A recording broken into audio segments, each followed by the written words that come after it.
Hello engineer. So guys, BTSC JE के short notes तो आपने देख ही लिए होंगे। दो तीन बातें इंपॉर्टेंट है, उसको समझना पड़ेगा प्रिपरेशन करने से पहले कि एग्जामिनेशन कब तक हो सकता है, कौन कौन से एस्पिरेंट जो है एलिजिबल होंगे इस एग्जामिनेशन के लिए, और ये 25 नंबर वाला क्राइटेरिया यहाँ भी वैलिड होगा कि नहीं होगा। उन्हीं बातों को समझते हैं आज के इस वीडियो में गाइस।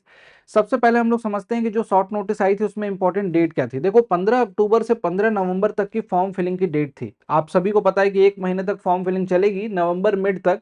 यानी कि पूरा का पूरा नवंबर मंथ, अक्टूबर मंथ जो अभी स्टार्ट हुआ है, ये अक्टूबर और नवंबर 2 महीने आपके पास प्रॉपर हैं इस एग्जामिनेशन के लिए पढ़ने के। बहुत जल्दी अगर एग्जामिनेशन कंडक्ट कराया जाता है गाइस, तो भी आपका दिसंबर के एंड में होगा, अगर बहुत जल्दी होता है तो। या तो चांसेस हैं कि ये एग्जामिनेशन आपके फरवरी में कंडक्ट कराए जाएंगे, जिसमें आपको प्रॉपर समय भी मिलेगा टेक्निकल नॉन टेक्निकल प्रॉपर पढ़ने का।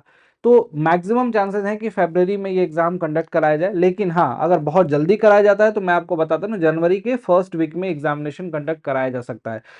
मोस्टली जितने भी एग्जामिनेशन है ना अभी आपके सामने, उन सभी में एक चैलेंज यही आ रहा है कि सारे के सारे एग्जामिनेशन उसी जोन में जाके गिर रहे हैं। जब आपके एसएससी होने हैं, आरआरबी होने हैं, इन सभी के एग्जामिनेशन भी लगभग लगभग वहीं पे जाके आपको देखने को मिलेंगे। तो आप किसी भी एग्जामिनेशन के लिए पढ़ाई कर रहे हो तो इसके लिए भी वो पढ़ाई आपकी काम आएगी। टेक्निकल सब्जेक्ट तो इनफैक्ट आपको मजबूत करना ही पड़ेगा। तीन चार स्टेप में मैंने बांट रखा है आपकी पूरी की पूरी प्रिपरेशन जर्नी को, क्या क्या आपको करना चाहिए उसको ध्यान से समझ लेते हैं गाइज। यहाँ पे देखो, जितने भी पढ़ने वाले एस्पिरेंट है ना, सबसे पहला तो अपना टेक्निकल मजबूत करना स्टार्ट करो। टेक पार्ट अगर आपका मजबूत रहेगा तो इस एग्जामिनेशन में सिलेक्शन के चांसेस उतने ज्यादा रहेंगे।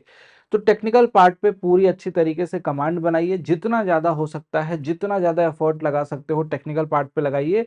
प्रीवियस पैटर्न को एनालाइज किया जाए तो यही पता चलता है कि भाई 80 क्वेश्चन और 20 क्वेश्चन इस तरीके से रेशियो में टेक वर्सेस जीएस का रहता है, तो टेक्निकल से ज्यादा वेटेज आता है।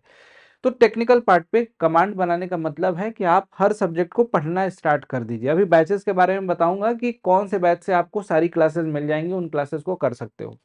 नॉन टेक्निकल अगेन वेटेज कम है, लेकिन आपको यहाँ पे लीड लेना है, क्योंकि अगर वो 25 नंबर यहाँ पे अभी लागू हुआ, अभी फिलहाल तो अभी कोई ऑफिशियल अपडेट इसके रिगार्डिंग नहीं आया, लेकिन चांसेस हैं कि यहाँ भी लागू होगा। लेकिन बच्चों की जो डिमांड है, बच्चे जो प्रोटेस्ट कर रहे हैं, कोर्ट केस हुआ, अभी बिहार का एई का एग्जामिनेशन हुआ था, वहां पे काफी सारे बच्चे जो हैं कोर्ट तक गए थे। तो कहीं ना कहीं चांसेस हैं कि ये वेटेज सिस्टम वाला ये जो क्राइटेरिया है, ये इस एग्जामिनेशन से अब हटा दिया जाएगा। लेकिन फिर भी भाई, ना तो पॉजिटिव ना तो नेगेटिव, एक तरह से हम जनरल सेंस में सोचें तो मैं आपको यही बोलूंगा कि गाइज, अभी तो आपको अपनी पढ़ाई को ही इतना मजबूत बनाना है कि आपके एग्जामिनेशन पे उसका प्रभाव आपको बहुत ज्यादा देखने को ना मिले। नो डाउट प्रभाव तो पड़ेगा, लेकिन अगर बच्चे सेलेक्ट हो रहे हैं तो आपका भी सिलेक्शन हो, क्योंकि नंबर ऑफ सीटें सिविल के लिए बहुत ज्यादा है गाइस। 2591 पोस्ट हैं, जो कि कम नहीं होती हैं, ठीक है। और पहले से ही बता रहा हूँ गाइस, फॉर्म भरने वाले बच्चे केवल 40,000, 35,000, 40,000, इससे ज्यादा नहीं होंगे। 40,000 से बच्चे ज्यादा नहीं होंगे। तो आपको ये थोड़ा सा दिमाग में ध्यान में रखना होगा कि आपको पढ़ाई अच्छी रहेगी तो सिलेक्शन हो जाएगा, अदरवाइज वेटेज का गाना रोना आप करते रह जाओगे, डेफिनेटली वो बच्चे बाजी मार ले जाएंगे और बहुत सारे बच्चों का सिलेक्शन होगा। तो चांसेस हैं, मैं आपको फ्रैंकली बता रहा हूँ, चांसेस हैं कि वो चीज़ हट जाए। तो देखो, चार स्टेज में आपको पढ़ाई करनी, टेक्निकल नॉन टेक्निकल पे तो ये तो आपको थियोरेटिकल क्लासेस वगैरह अटेंड करनी पड़ेंगी, नोट्स बनाने पड़ेंगे, शॉर्ट नोट्स बनाने पड़ेंगे। क्वेश्चन प्रैक्टिस, तो क्वेश्चन प्रैक्टिस कौन कौन से एग्जामिनेशन के एमसीक्यू लगाए जाए, तो एमसीक्यू में आप देखो, एक तो एसएससी जेई वाले एमसीक्यू लगा ही सकते हो, आरआरबी के एमसीक्यू लगा सकते हो। उसके अलावा जो एज एग्जामिनेशन जितने भी होते हैं ना, उन सबके ऑब्जेक्टिव क्वेश्चन, एमसीक्यू क्वेश्चन जितने मिल रहे हैं आपको प्रीवियस ईयर वाले, उन सबको लगाइए और टेस्ट सीरीज दीजिए। लास्ट में टेस्ट सीरीज दीजिए, जैसे chapter wise subject wise test दोगे तो तुमको पता चलेगा कि उस सब्जेक्ट पे तुम्हारी कमांड कितनी है। तो स्टार्ट करिए सब्जेक्ट वाइज से, धीरे धीरे उसको इंप्रूव करिए और धीरे धीरे मल्टीपल क्वेश्चन और भी प्रैक्टिस करना स्टार्ट कर दें। तो इस तरीके से टेस्ट वगैरह आप देंगे तो आपका इंप्रूवमेंट धीरे धीरे डे बाय डे अच्छे से होता जाएगा।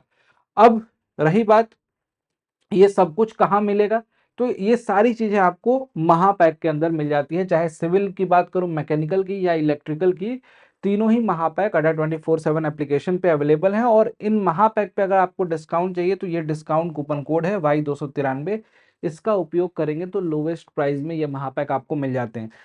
अब महापैक में क्या है, महापैक कोई अलग से बैच नहीं है, ये सभी बैचेस का कलेक्शन है। यानी कि इसके अंदर आपका जो बीटीएससी जेई वाला बैच है, ये जो नया बैच आपका बीटीएससी जेई का है, नालंदा बैच, ये बैच इसके अंदर इंक्लूड है, एसएससी जेई वाला बैच, ये मतलब हर बैच का कलेक्शन, आरआरबी जेई का बैच भी इसमें इंक्लूडेड है।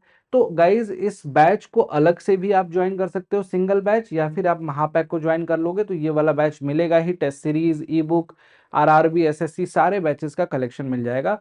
प्राइस में बहुत ज्यादा डिफरेंस नहीं होगा दोनों की। ये डिस्काउंट कूपन कोड जब यूज करते हैं ना गाइज, तो आपको ये इंडिविजुअल बैच 1500 तक का मिल जाता है, महापैक आपको लगभग 2000 तक का मिल जाता है। इसमें वैलिडिटी के भी ऑफर चल रहे हैं अभी अड्डा 24/7 एप्लीकेशन पे।